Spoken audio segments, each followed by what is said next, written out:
What happened to the guerrillas after the Civil War? What happened to the guerrillas after the Civil War? This question takes us into the lives of those irregular fighters who used unconventional tactics during the conflict.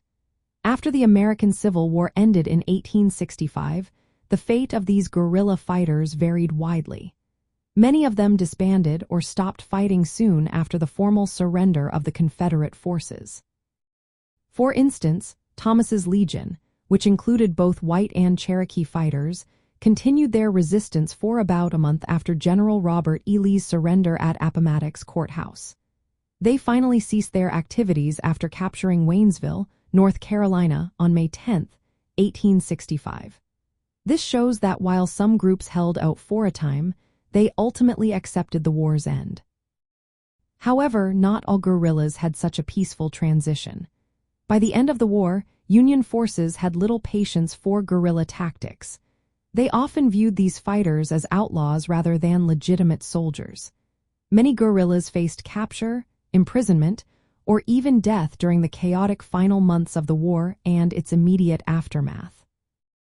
The nature of guerrilla warfare, which frequently involved attacks on civilians and destruction of property, led to severe counterinsurgency measures by Union troops.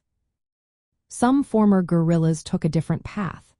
A number of notorious leaders, like Bloody Bill Anderson, became infamous for continuing violent activities or turning to banditry after the war. The skills and networks they developed during their guerrilla campaigns sometimes made this shift easier.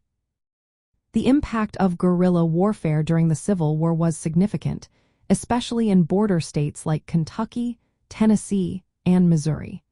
The end of the war did not erase the divisions and violence that guerrilla fighting had fostered. In many areas, these tensions persisted in various forms during the Reconstruction era. In summary, after the Civil War, most guerrilla fighters either surrendered or stopped fighting.